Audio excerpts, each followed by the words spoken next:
Hi everybody, John here from All Miniatures Great and Small, and today we're going to be doing an unboxing and look at the Snowtrooper unit expansion for Star Wars Legion. So this is 7 Snowtroopers, and it runs like 25 bucks retail US.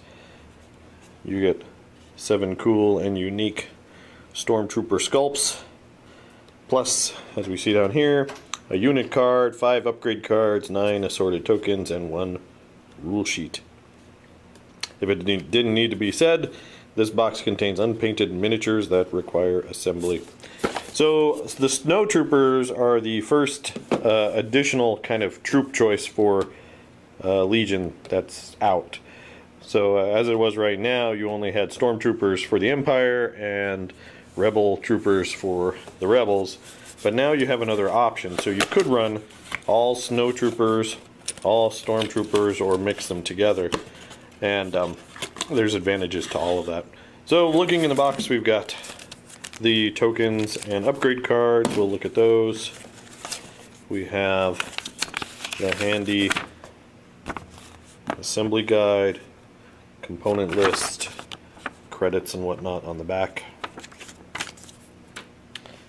Then we have the stands in Imperial Gray, and we have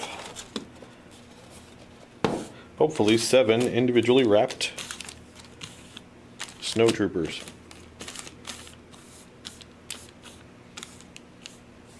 Alright, so we'll bust a few of these open so we can take a closer look at them. Alright, the models themselves are pretty straightforward. Most of them look like they're either in 3 or 4 pieces, and you get sorry, I've got paint on my hands from painting General Veers on the painting table. But anyway, you get 3 or 4 parts with these. The detail is very nice. Again, it is kind of a softer plastic than stuff that we are used to from Games Workshop, but it's still pretty firm. I mean, these are nice quality. It's not soft rubbery plastic by any means. The legs just slot in right there. So this guy's kind of running by. The arms, I like that there's only one way that these arms can go in there.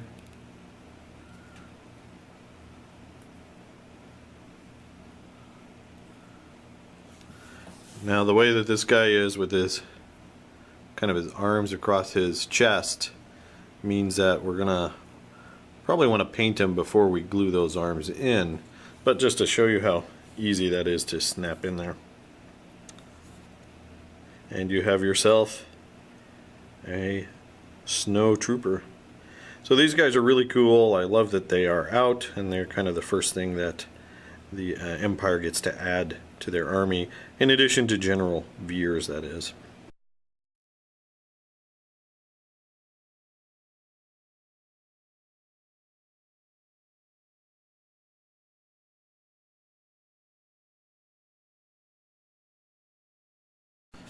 Okay, here's the unit card. Let's see if we can get a little zoom in here. We can see that these run 48 for 4 troopers, which you see over here. So they're 4 points more base than the regular Stormtroopers, which are 44, I believe. And then you have your upgrade slots here, so you can take basically a special weapons trooper and 1 additional Snowtrooper. Then we have the unarmed and armed combat. So they have the same E11 blaster rifle that Stormtroopers have. They have the same red defense dice that Stormtroopers have, and they can take 1 hit. Their surges convert into hits. The other thing to note is the distance they move. They're only moving movement tool 1, so a 1 movement instead of 2, which the normal Stormtrooper has and the Rebel Trooper has. So they're a little bit slower, but they are more consistent with damage, even though they're still only rolling white dice, which, to be honest, is not very good. And then there's nothing really of note on the back, just some information about the Snowtrooper. Then we have the upgrade cards themselves. We have one for your extra Snowtrooper if you want to put that guy in your unit for 12 points. We have the first of the two special weapons. Let me zoom out a little bit so we have room here. This one is the T7 Ion Trooper. And sorry I don't have the Rebel Ion Trooper that came in the base set handy as a comparison, but this is range 1 to 2, 1 black, 2 white dice. It does exhaust when you use it, and you add it's got impact 1 and ion. So impact 1 lets you change a normal hit to a crit, so if the target has armor, so it's better against armored units. And then ion 1 gives the vehicle an ion token, which gives the Empire a way to ionize snow speeders and AT-RTs, which is kind of cool. So that's 34 points. That's like almost 3 regular Snowtroopers there, but definitely interesting. And then here's the other one that's kind of interesting. This is the Flame Trooper. So the Snow Troopers, and then you get a Flame Trooper. So this one is 20 points. It's only range 1, and it's 1 attack, 1 black attack die. But it's blast, so it ignores cover, and it's spray, so you add basically 1 black die per minion the defending unit. So if you attack a full strength rebel troop unit with let's say 6 figures in it, you would roll 6 black dice, 1 for each of those troopers, and then you would ignore cover as well because of the flamethrower. Now the downside is obviously it is range 1, and these guys only move 1. Oh, sorry, I forgot to point out the steady rule here. After you perform a move action, you may perform a free ranged attack action. So that somewhat mitigates the movement. So you could basically double move and then shoot, or aim, move, and then with steady shoot. So you have some options there. So that's interesting. They still double moving 1 is good. It's probably farther than just a 2 by itself, just a movement 2 by itself, but it's not near as good as double moves, double movement 2s that a Stormtrooper could do.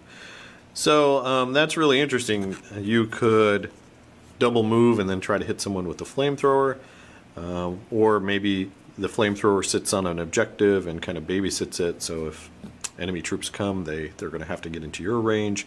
Well, there might be some options here. What's interesting is these upgrade cards obviously can't be used in a Stormtrooper squad, and vice versa. You can't give a Stormtrooper the T7 Ion cannon, as cool as that would be. And I'm not sure what the thought process was there, except maybe the model. They want to have a model for it, and you only have 1 Snowtrooper with an ion gun, so that's what you get. Alright, so the other cards you get. These are pretty standard. You get impact grenades and grappling hooks, which normal Stormtroopers get.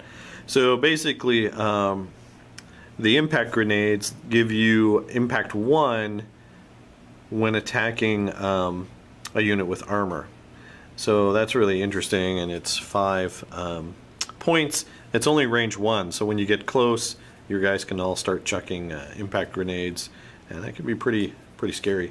And then you've got grappling hooks, which is basically you don't roll any defense dice or suffer wounds when you try to climb up something, so you can't get hurt.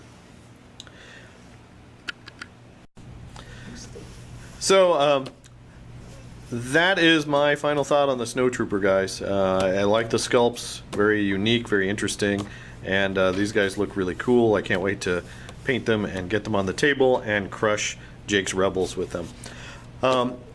If you like this, please let us know. Let us know down in the comments below. Let us know what you think about this unit. Have you guys played with this yet? If you did, how are they performing for you? As always, you can check us out on Facebook at All Miniatures Great and Small and kind of keep track of what we're up to. We try to post little blurbs about upcoming things we're doing. Also, please give us a like and subscribe when you do so. As always, thanks for watching and keep on wargaming.